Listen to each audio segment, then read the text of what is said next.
tu vida de fe como un personaje de un guión de cine o como la de un personaje de un guión de cine. Y para eso vamos a leer, para empezar, 1 de Pedro 6 del 1 al 8, 1 de Pedro 1, capítulo 1, versículo 6 del 8, y en la TLA, es la traducción del lenguaje actual. Está hablando de confiar en Dios. Amén. Entonces, usted escúchelo y ponga atención, porque hoy voy a hablar de que Dios tiene un guión y que así como un guionista de cine tiene que hacer ciertas peripecias para lograr cosas en los espectadores, Dios hace ciertas cosas en su guión de cine, en sus decretos, para lograr cosas en nosotros, para Él alegrarse. Dice así la palabra de Dios en el versículo 6. Por eso, aun cuando por algún tiempo tengan que pasar por muchos problemas y dificultades, alégrense. La confianza que ustedes tienen en Dios es como el oro. Así como la calidad del oro se pone a prueba con el fuego, la confianza que ustedes tienen en Dios se pone a prueba con los problemas. Si ustedes pasan la prueba, su confianza será más valiosa que el oro, pues el oro se puede destruir. Así cuando Jesucristo aparezca, hablará bien de la confianza que ustedes tienen en Dios, porque una confianza que ha pasado por tantas pruebas merece ser alabada. Ustedes, aunque nunca han visto a Jesucristo, lo aman y creen en Él y tienen alguna alegría tan grande y hermosa que no puede describirse con palabras. Padre Santo, gracias por tu amor y tu misericordia en el nombre de Jesús. No todos los predicadores, Dios nos ha dado la revelación de la soberanía de Dios, de poder decirla con confianza. Eso es gloria a Dios. Yo creo que esto es algo de parte de Dios para mi ministerio, es un don, una dádiva, porque a mí me encanta develar, revelar, indagar, buscar cómo es que es todo lo que vemos, lo que vivimos, nuestro entorno, cómo Dios lo ha hecho, lo ha permitido, lo controla. Entonces, hermanos, Dios, como es un Dios soberano, Él está ahí actuando como un guionista de cine y lo hizo antes de la fundación del mundo, lo escribió todo. No cualquiera Dios le da, y lo digo, la gloria es para Dios, el decir las verdades de Dios, cómo nos dio la vida, cómo nos moldea como el alfarero que Él es, nosotros somos el barro y a su antojo nos moldea. Esto no es fácil porque la mayoría de personas piensan que le estamos diciendo que Dios es malo. Cuando decimos eso lo hizo Dios, uy, Dios no es malo, Dios no puede hacer maldad, y no tiene nada que ver que Dios escriba lo que nos va a permitir pasar, lo que hagamos en la vida, lo que quita, lo limita, lo que controla, lo que hace. Eso no tiene que ver con que nosotros seamos los responsables de nuestros problemas o pecados. Aunque lo seamos, Dios está controlando todo y Él dice como dueño lo que tenemos que pasar. Y por eso no es malo. Dios permite el mal, el grado de daño que debemos de pasar o sufrir en la vida. Y eso no es ser malo, eso es ser soberano. El malo, Dios no es malo, el malo es el diablo, el malo es el pecado. El malo somos los malos somos los pecadores cuando no nos arrepentimos. Entonces, hermanos, por eso los predicadores recaen toda la responsabilidad sobre el hombre para no tocar a Dios. Pero esto no es cierto del todo porque aunque sí somos responsables de nuestra vida, Dios está controlando soberanamente nuestra vida. Dios nos echa a situaciones, ¿ok? O Dios nos deja caer o no. Por eso no nos deja caer en tentación y líbranos del mal. Si no, el Padre Nuestro no hablará de eso. Ahora, cuando hablamos del alfarero, ¿cómo es que es el alfarero? Y esto, viéndolo, acuérdense que esta es una comparación con un guión de cine, con un buen guionista. Cuando nosotros decimos como el alfarero, que moldea el barro, estamos hablando de que todo está bien en su vida y de repente, ¿verdad? El problema, las adversidades.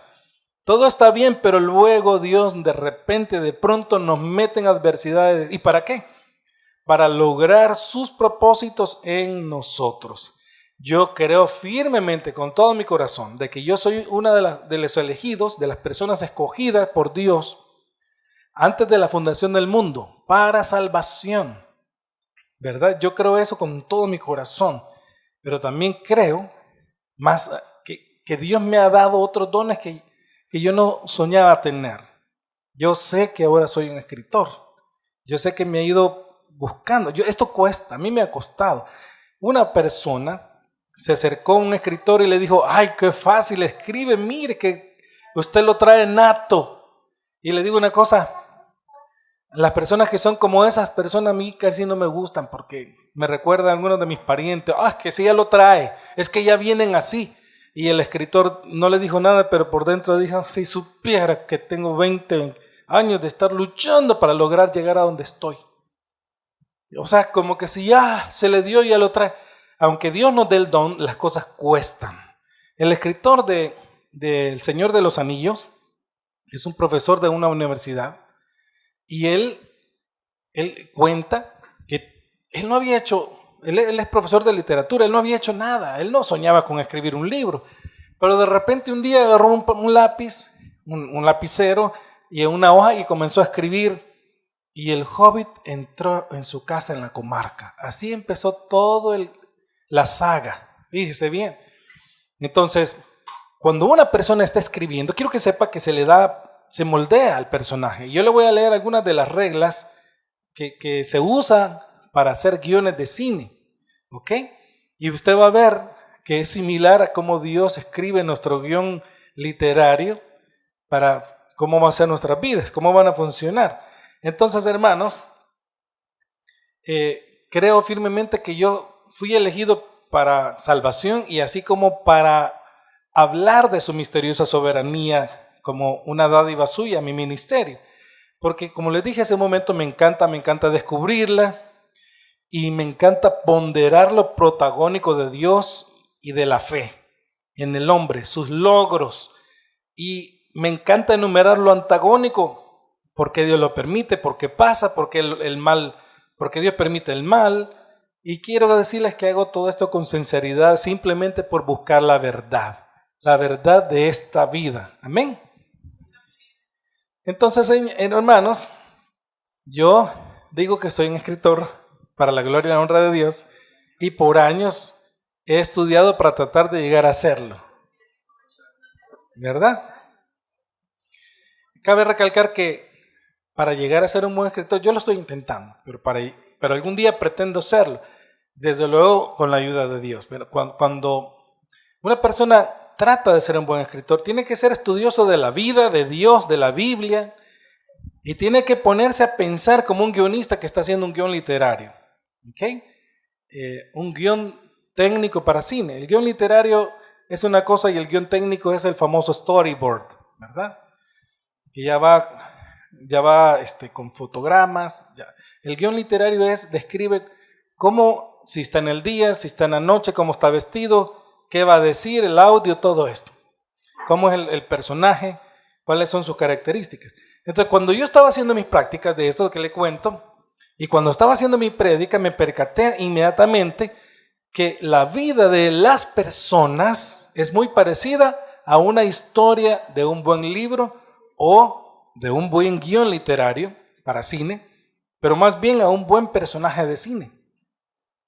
Los justos somos como ese protagónico de cine, de los buenos, y los impíos son como los antagónicos que al final de la historia siempre salen perdiendo. Pero veamos, ¿qué es el cine? En la abreviatura, cine es cinematógrafo. Entonces solo se dice cine o cinematografía. Es la técnica y arte de proyectar fotogramas de forma rápida y sucesiva para crear la impresión de movimiento, mostrando algún video de película, film o filme. La palabra cine fue compuesta a finales del siglo XIX a partir de dos palabras griegas. Una es kiné, que significa movimiento, significa ver, entre otras, cinético, cinética, kinesis, cineteca, y por el otro lado, grafos. Con ella se intenta definir el concepto de imagen en movimiento. Eso ya vimos que es lo que es cine. Y ahora vamos a ver qué es lo que es un personaje según el diccionario. Número 1, es una persona que por sus cualidades, conocimientos u otras actitudes destaca o sobresale en una determinada actividad o ambiente social. ¿Okay? Por ejemplo, si dijéramos a la fiesta asistieron algunos de los personajes más conocidos del mundo del espectáculo y la política. Sus sinónimos son figura, personalidad. Y número 2, personaje según el diccionario es un ser ficticio, persona o animal inventado por un autor que interviene en la acción de una obra literaria o de una película. Cuando estaba haciendo esta práctica yo recordé que el cine es el séptimo arte, y no por gusto es el séptimo arte, sino que lo es porque es sumamente difícil hacer este arte, porque el cine no se habla por narración, entonces que es aburrido. El cine no es como un cuento, el cine se habla con otro idioma, con el idioma ahí no se narra, sino que con la actuación, con la acción, ¿verdad? No con palabras, se ponen acciones, circunstancias, situaciones. Y eso es lo difícil. Solo el encuadre ya dice algo. Este es el encuadre, fíjese, como que usted ve ahí. Entonces, hermanos, este arte es difícil y no cualquiera lo hace. Y yo estoy convencido en mi corazón que este arte lo regaló Dios. Por eso yo recordé que esto es tan bonito, es tan parecido como Dios hace en nuestras vidas, que esto no pudo haberlo inventado un hombre así por así. Dios tuvo que habérselo regalado, ¿verdad? Y en Santiago 1:17 lo dice, veámoslo en la TLA, dice, Dios nunca cambia. Fue Dios quien creó todas las cosas del cielo y es quien nos da todo lo bueno y todo lo perfecto. Fíjese bien, Dios le dio el talento al hombre para desarrollar el cine. Esto es lo que dice Dios, que Dios nos da todo lo bueno y todo lo perfecto. Entonces, al ver la similitud de un guionista con la similitud del guión de Dios, me quedé estupefacto, porque para hacer un personaje, o para hacer que un personaje empatice con el público, uno que sea amado, querido, admirado por los espectadores, astuto, audaz, muy definido, que sabe lo que quiere, que tiene carácter, opinión, que no es maleable, sino resuelto. A diferencia con la vida real, o sea, con el guión de Dios, usted ve que es muy parecido. Lo único que Dios es el mejor guionista del universo. Jesús es el mejor ilustrador. Jesús es el mejor maestro. Los apóstoles estuvieron con el mejor maestro, con la mejor universidad que pudo haber existido. Amén. Jesús dijo sus enseñanzas de tal manera que era tan sencillo que a todo el mundo se le quedaban. Entonces, si Jesús hizo esto, pues quiere decir que Dios es el mejor guionista. Y Dios escribe todas y cada una de las vidas de las personas de la tierra.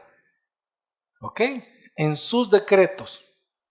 Quiero que me entienda. Y esto es otra cosa muy difícil y a mí me costó entenderla. Esto casi no se dice, no le gusta, no lo entienden. Pero quiero que entiendan que las personas que vivimos nuestras vidas que estamos viviendo, lo que vivimos es lo que Dios ha escrito. Y eso es lo que hace la realidad de la tierra. Todo el conjunto de personas con sus vidas, sean protagonistas o antagonistas de Dios, ya estaba escrito por Dios y eso es lo que hace la realidad de los humanos. No tanto así hablando de la realidad del tiempo, porque también lo hace Dios, pero estoy hablando de los humanos. ¿Ok? Y entonces, lo que va a suceder o lo que la persona va a dejar, o lo que Dios va a dejar que la persona haga, ya está escrito. Usted ve que Judas estaba escrito, fue causativo lo que le iba a pasar. En la vida de Jesús también fue causativo lo que le iba a pasar.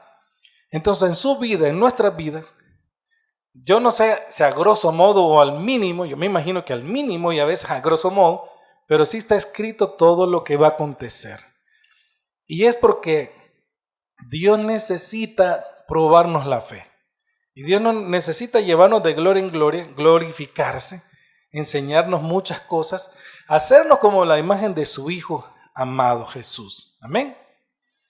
Entonces, hermano, mire, todo lo que vamos a hacer en nuestra vida y lo que no vamos a hacer en nuestra vida, yo creo que ya está escrito. Porque soy reformado y por eso pienso así, ¿verdad? Todo lo que también vamos a tener que atravesar en la vida, como lo que no, sea lo que sea, también ya está escrito por el mejor guionista del universo.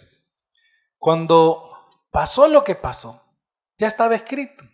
Ustedes vieron que la semana pasada, el jueves, se suicidó la artista famosa esta de La Ley y el Orden, se ahorcó en un hotel en Perú. Eso ya estaba escrito. Ella estaba en depresión, pero ya estaba escrito también probablemente que no fuera de salvación, ¿verdad? Porque una persona que peca así, yo no creo que se salve, ¿verdad? Tuvo toda la fama, tuvo todo, pero al final perdió su alma. Ganó el mundo, pero perdió su alma. Y fíjese que todo esto yo creo que está controlado por Dios, aunque sea la responsable esta persona, pero Dios dicta lo que va a suceder y lo que va a dejar que pase. Amén. Ahora, hablando de nosotros, los hijos de Dios, siendo como los protagónicos de una película, o sea que usted sabe que una película, el protagónico o el artista principal, él siempre tiene que ganar, él tiene que luchar, él tiene que triunfar, él tiene que superarlas. Él tiene que tener resolución, ¿ok? Él tiene que tener metas. Entonces, así es nuestra vida. Entonces, Dios debe probarnos. Y debe de probarnos porque nos va a admirar nuestra fe. Lo leímos al principio. El guión literario para el cine de la tierra es para darle gloria al protagónico de la tierra, pero el guión literario de Dios, o los decretos de Dios, es para Él admirarnos, ¿ok? Es para Él glorificarse, es para que nosotros tengamos la gloria de Dios y podamos entrar en el cielo. Es bien diferente a lo de la tierra. Entonces, por eso en nuestro texto inicial, nosotros leímos, por eso, aunque cuando por algún tiempo tengan que pasar por muchos problemas y dificultades, dice, alégrense. Mire cómo Dios de una vez nos lanza a la adversidad, ¿verdad? Nosotros vamos a tener aflicciones, sufrimientos, pero Jesús dice que Él quiere que nosotros tengamos en Cristo la verdadera paz y felicidad que solo Él da, sabiendo que Él ya venció, estando en Él, porque Él ya venció a los poderes que gobiernan este mundo. Pero vea usted cómo de un solo dice que vamos a tener adversidad. Usted es un personaje que va a tener adversidad. Todo está bien, pero de repente empiezan los problemas, empieza la adversidad. Jesús dijo en Juan 16:33, les he dicho todo lo anterior para que en mí tengan paz. Aquí en el mundo tendrán muchas pruebas y tristezas. Diga pruebas y tristezas. Pero anímense, porque yo he vencido el mundo. Diga yo he vencido al mundo. Entonces, hermanos, la Biblia dice que su vida tiene que ser probada y que es necesario que según el guión de la soberanía de Dios nos vengan muchas tribulaciones, adversidades, situaciones de dificultad, condiciones desfavorables, cadena de eventos y el tiempo para que Dios con su guión literario nos haga semejante al verdadero protagónico de todos, que es Jesús y su imagen, su carácter. Ese es el fin de Dios, que seamos como Él. Por eso yo le alabo, me alegro mucho, porque Jesús, Juan el apóstol dice, porque así como Él es en la tierra, así como Él fue en la tierra, así somos nosotros en la tierra. Cada vez nos vamos pareciendo más a Él. Y según usted va viendo las pruebas que le van sucediendo, como resultado usted puede ver, yo no era así. Ahora tengo esta paciencia, ahora tengo esta resolución, ahora resuelvo todo de inmediato y puedo ver que yo no era así. Yo me puedo dar cuenta que yo no era así. Yo no escribía, probablemente no me gustaba leer por un trauma que tenía, no me gustaba tanto el estudio, pero cuando nací de nuevo, usted puede ver que tenemos una serie de cualidades que ahora tenemos, que antes no teníamos. Y empezamos a irnos por dones, por talentos. Y eso es Dios. Sin embargo, la fe tiene que ser probada. La confianza que usted le tiene a Dios. Y al igual que una película, que el actor tiene que ser probado para demostrar su carácter, su personalidad, su opinión. Entonces su fe tendrá que ser probada para demostrar su confianza en Dios. Si la tiene, y que tanto la tiene. Y mire, Cuando dice el justo por su fe vivirá, y si retrocede no agradará a mi alma, lo que está diciendo es mis justos, por la confianza que tienen en mí, triunfarán en la tierra y vivirán conmigo en el cielo. Eso es lo que está diciendo. Usted cuando va a ver el lenguaje original, eso es lo que está diciendo.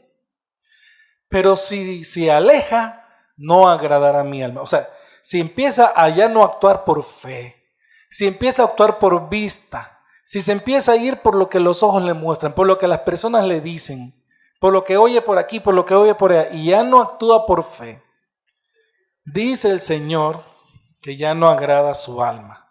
Pero mis justos por la fe vivirán. Yo quiero decirle que este es un tiempo de fe. Quiero decirle que este es un tiempo donde estamos siendo probados en nuestra fe mucho. Y el ojo, dice lo que leímos, que el oro puede ser destruido. Usted sabe que el oro es el material más maleable que puede existir, el número 1. O sea que es tan maleable que usted puede hacer laminitas de oro de hasta milésimas de milímetro, no me acuerdo cuánto exactamente. Es tan maleable que usted sabe que en Dubái, en la comida, en el Burj Al Arab, hay un plato que ha hecho un chef alemán que lo baña de oro y la persona se come el oro, porque es una laminita tan delgadita. Y usted ve cómo se la ponen y usted ve cómo las personas se comen el oro y dicen, estoy comiendo oro, ¿verdad? Acuérdense que Dios hizo que en el desierto, cuando hicieron el becerro de oro, Dios hizo que pulverizaran aquel becerro y que se lo comieran, ¿verdad? Entonces, cuando hablamos de maleable, quiere decir que es tan moldeable, de forma tan fácil, que es lo contrario a lo que queremos decir acá. No ser maleable quiere decir estar firme, no moverse, estar con la fe con carácter. No que, como dijo otro escritor de la Biblia, que no seamos como niños, guiados por todo viento de doctrinas de hombres que por estratagema o de hombres o circunstancias del error, las personas se van siguiendo como que nada. Estábamos en la fe, estábamos en la verdad y de repente se van por la mentira. Eso se llama apostasía, apostatar de la verdad. Estaba la persona en la verdad, pero hoy ya no creo. Y viera qué feo se siente cuando uno ha conocido a una persona en la iglesia y ha estado por años en la iglesia y de repente le va a decir, mira, la verdad que eso del cielo, yo creo que eso es mentira. Yo creo que eso del infierno, creo que eso no es cierto. Eso de la salvación, ¿quién sabe? Úpale, ¿y a qué le pasó, verdad? ¿Qué sucede? O cuando uno ha tenido ovejas y les ha dado todo, porque el corazón del pastor es bendecir a la oveja de parte de Dios. Lo único que uno le hace falta un poquito de sabiduría y Dios le tiene que decir cuando no debe de bendecir a las personas, porque las bendiciones le van a caer y la persona, si no está preparada, se va a ir de la iglesia y no le va a importar Dios, solo va a mandar el diezmo y cada vez se va alejando más y cada vez tiene menos responsabilidad. Después solo manda el diezmo y lo manda y de repente el pastor le manda a decir, mire, hermano, hermana, le digo porque yo sé de varios testimonios, yo necesito que venga, Dios necesita que venga, usted tiene la necesidad de venir a la iglesia, no solo de mandar el diezmo. Y la persona como que no era, al punto que el pastor le dice, ¿sabe qué? Si no viene no me manda el diezmo, pues no lo vuelven a mandar y hasta ahí pasó todo. Conozco una familia de una colonia donde vivía mi tía, en una colonia de edificios, que eran pobres, pero luego se hizo millonaria y ella era una cristiana. Pero cuando ya se hizo rica, empezó a hacer eso. Y el pastor le dijo lo que yo le dije. Al final ella dejó de mandar el diezmo. Conozco otros testimonios de pastores amigos míos de Estados Unidos que les ha pasado lo mismo. Y conozco profesores míos del seminario que me contaron que les pasó lo mismo. Una señora de una panadería muy famosa de acá. Cuando Dios la bendijo, cuando le fue bien, la señora pues de repente ya no llegó y cuando el pastor le dijo, si no viene, no manda el diezmo porque no es así. Pues no lo mandó, pero no volvió a llegar nunca a la iglesia. Pues se fue alejando. Cuidadito, no sé, pero cuidadito. Entonces, hermanos, hablando de nosotros, la fe tiene que ser probada con adversidad, con situaciones difíciles. ¿Me puede usted entender esto? Por eso es que nos pasa, está todo bien y de repente el problema, ¿verdad? Esto es lo que Dios hace y esto es lo que hace un guionista. Tiene que meter al personaje en estas situaciones. Tanto es así que le voy a dar unos ejemplos para que usted vea. Mire, está en Juan 1 del 1 al 3. Perdón, Juan 9 del 1 al 3.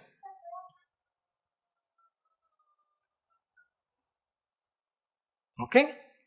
Dice así: al pasar Jesús vio a un hombre ciego de nacimiento y sus discípulos le preguntaron: Rabí, ¿quién pecó, este o sus padres, para que haya nacido ciego?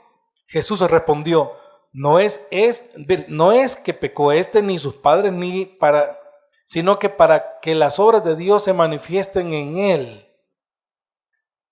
Vea usted, nació ciego para que se viera lo que Dios va a hacer por él cuando actuara por fe. O sea, ¿cómo es Dios? Yo me imagino escribiendo el guión. Juan Pérez va a nacer ciego. Ya hizo el personaje ciego. ¿O no es Dios el que hace esto? Cuando la Biblia dice en Deuteronomio, yo soy el que hago al ciego, yo soy el que hago al cojo, Él lo dice. Entonces, no es que pecó él ni sus padres, sino para que las obras de Dios se manifiesten. Estamos viendo a un guionista haciendo personajes. ¿Me estoy entendiendo? ¿Me estoy explicando? ¿Ok? Entonces, en nuestro protagónico real, en el suyo de su vida, todo esto está ligado, amarrado a vivir por fe, a vencer por fe. Y eso es lo que Dios espera de usted. Y eso es lo que Dios estableció y no tiene otro camino, solo vencer, vivir por fe. Por eso la Biblia dice en Hebreos 10:38, en la NTV dice: mis justos vivirán por la fe, pero no me complaceré con nadie que se aleje de la fe, del actuar por fe, o que se aleje de Dios. Entonces, hermano, estás viendo que en el guión de Dios, Dios dijo: a esto los voy a hacer débiles, porque son mis justos, y ellos van a vivir porque confían en mí. Está establecido para los que hemos sido justificados por Dios, el Padre, en Cristo, que viviremos porque confiamos en Dios, por la amistad que tenemos con Dios, es decir, por la fidelidad que da la fe. Por la confianza que tenemos, nosotros venceremos en la tierra y viviremos eternamente con Él en el cielo, por esa fe. Este es el guión de Dios. Amén. Entonces, para que vayamos comparándolo con las leyes de los guionistas de cine y para acotar nuestra prédica, veremos algunas de las reglas principales de un buen guionista para hacer un guión de cine. Y vemos que el personaje está viviendo una vida normal, tranquila, pero de repente viene la adversidad, igual que en usted, igual que en mí. Pues la vida de los hijos de Dios es igual. Amén. Voy a decir, creo que solo 11 reglas. Número 1, fíjese bien, todo guión debe comenzar con érase una vez. Y después viene la historia, tarará, comienza la adversidad. De ahí debe continuar con todos los días y tarará. Sigue la historia, pero de repente un día y tarará. Luego continúa, por lo tanto, nuestro personaje y tarará. Debemos mostrar el universo del personaje. De repente sucede algo que transforma la vida de nuestro personaje y él comienza a actuar hasta que algo ocurrirá. Y con el modo de nuestro personaje de haber enfrentado este proceso, después viene la resolución. Cuando usted estudia esta parte, lo que tratan de enfatizar es cómo él va a enfrentar la adversidad. Y ese va a ser su carácter, ¿verdad? Entonces ya de un solo empezamos a ver que todo está bien, pero de repente él tenía una vida cotidiana, iba por su aldea, pero de repente le pasa algo. Y él empieza a tener resoluciones de cómo va a resolver ese problema, ese conflicto. Esa es la número 1. Mira el número 2. ¿Cómo está cómodo tu personaje? Pues llévalo al lado opuesto. ¿Cómo lo superará? una de las pautas principales es el conflicto. Llevemos a nuestro personaje a situaciones de conflicto. Hoy voy a llevar a Job al conflicto, escribió Dios, y va a suceder esto, y eso fue lo que hizo Dios. Porque hay que entender que Dios no se mueve si no es por sus mismos decretos. Quiero que entienda que Dios se autolimita a lo que Él ya prescribió, estableció. Amén. Por eso Dios no es arbitrario. Número 3. Da personalidad a tus personajes. Ustedes, los que son escritores, que tengan opiniones. Su personaje tiene que tener personalidad, ¿verdad? Carácter. La pasividad, maleabilidad puede ser agradable cuando se escribe, pero es veneno para tu audiencia. No hacer personajes pasivos que las cosas le vayan sucediendo así por así, sino que haz personajes activos, con personalidad, con objetivos definidos. Muchas veces nos dejamos llevar por la emoción de escribir, pero preguntémonos, ¿qué objetivo tiene nuestro personaje? Y que seamos capaces de verbalizarlo. Bien, pues nuestro personaje actuará en consecuencia a eso. Amén. Entonces, le van a dar personalidad a sus personajes.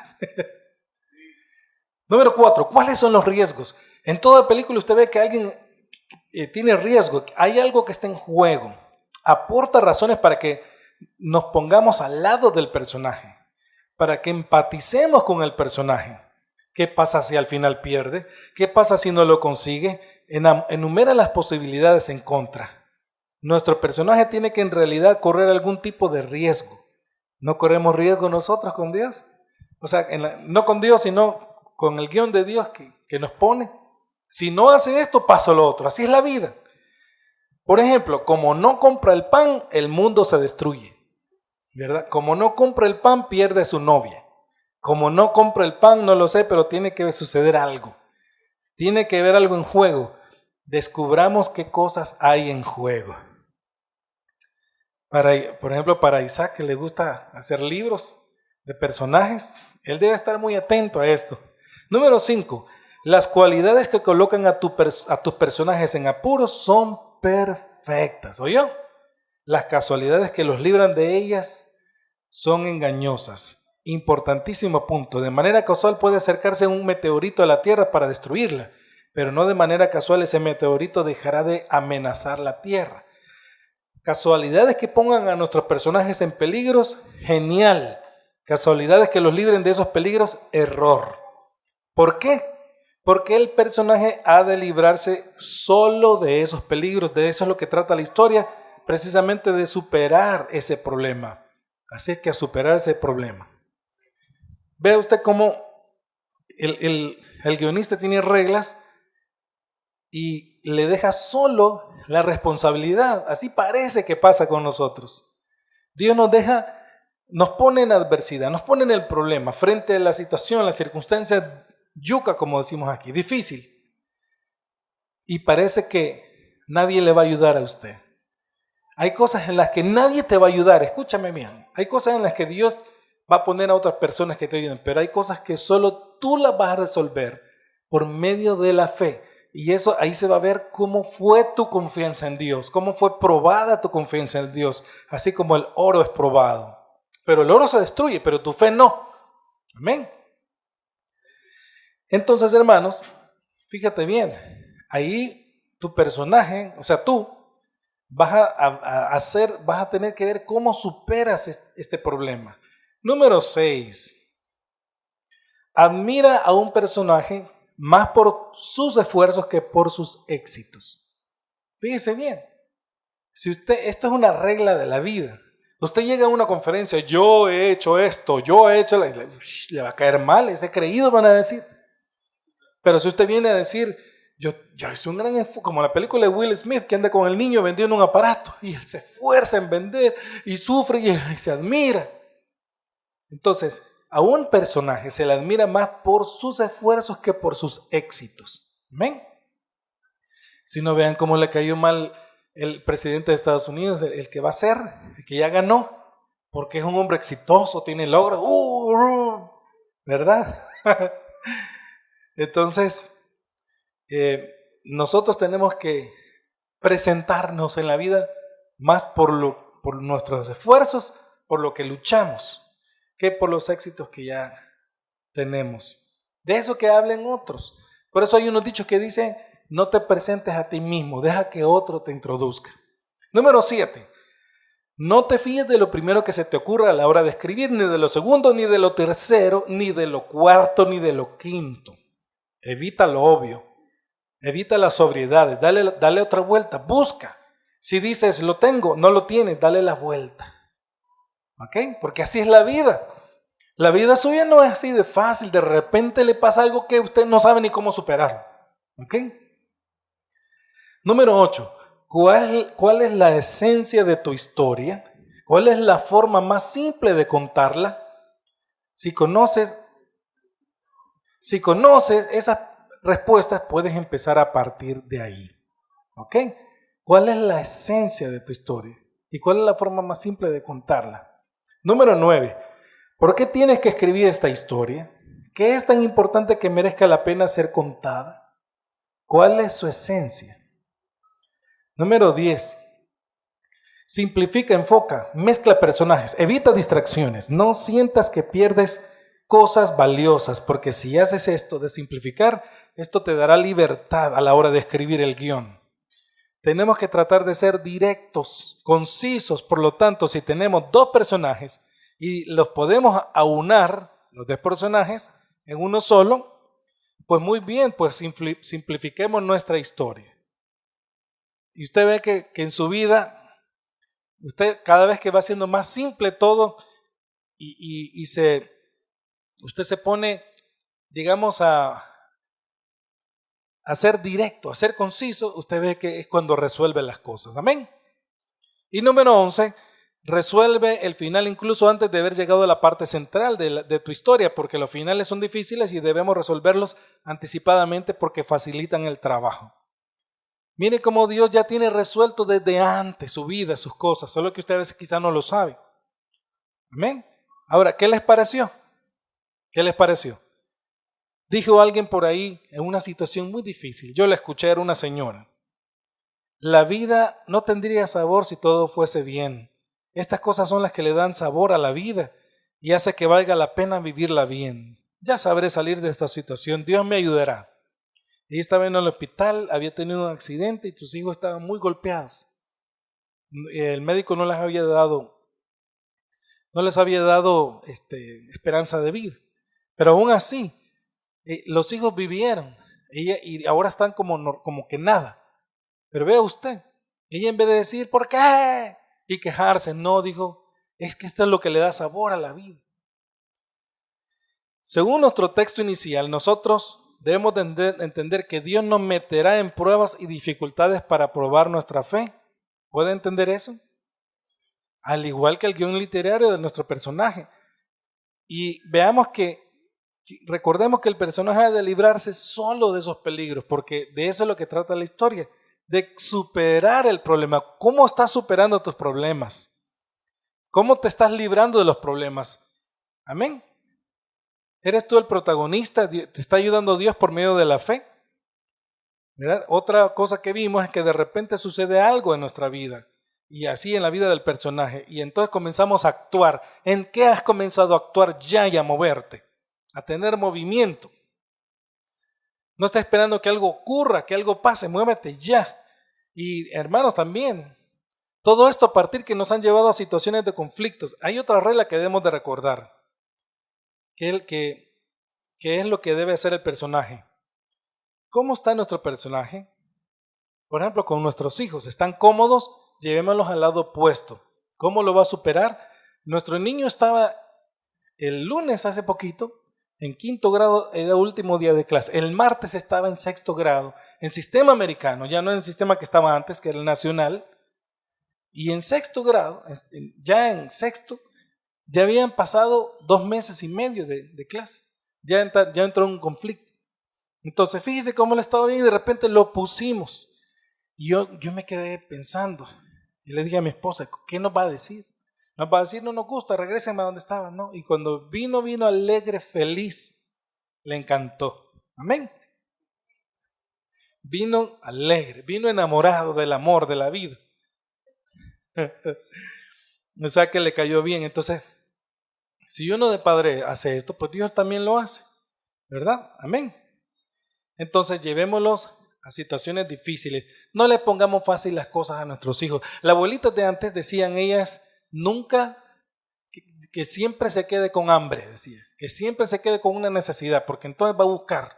Si le das todo, ya no va a hacer nada de su vida. Va a ser un cómodo. Yo me acuerdo de las viejitas que decían esto.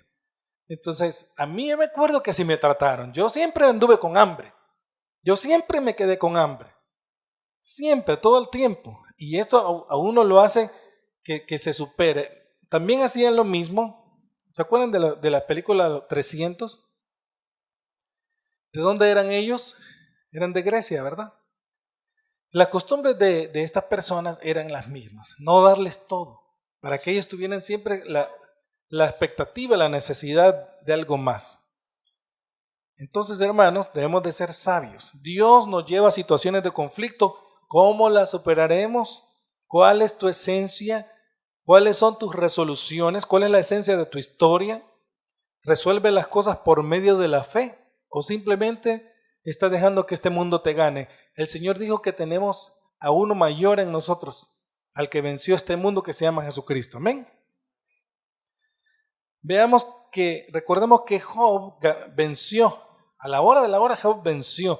Recordemos que el apóstol Pablo también. Dice Proverbios 11:23, el deseo de los justos es solamente el bien, mas la esperanza de los impíos es el enojo. Y esto yo lo he visto también. Usted ve que el impío sí se enoja el impío, pero a la hora busca el bien.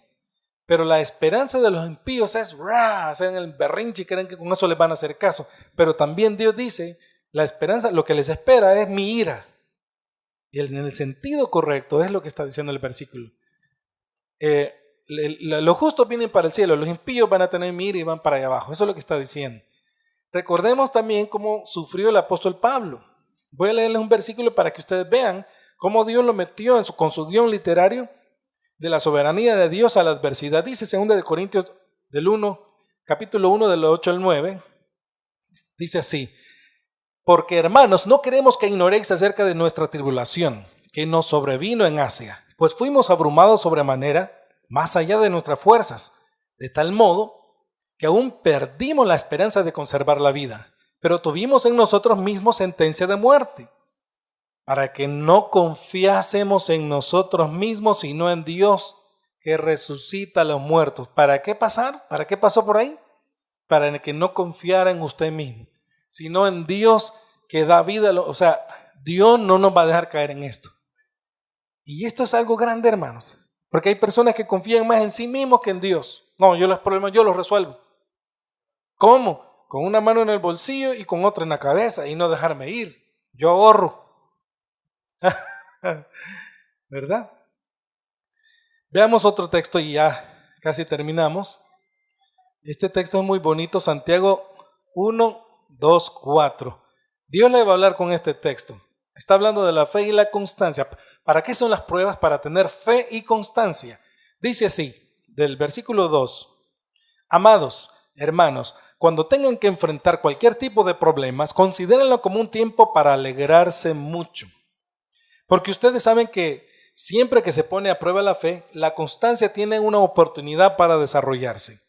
Así que dejen que crezca, pues una vez que su constancia se haya desarrollado plenamente, serán perfectos y completos y no les faltará nada.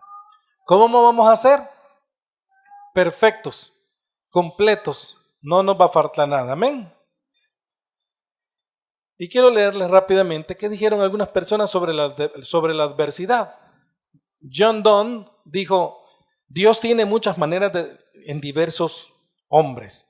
En algunos viene al mediodía, bajo el sol de la prosperidad.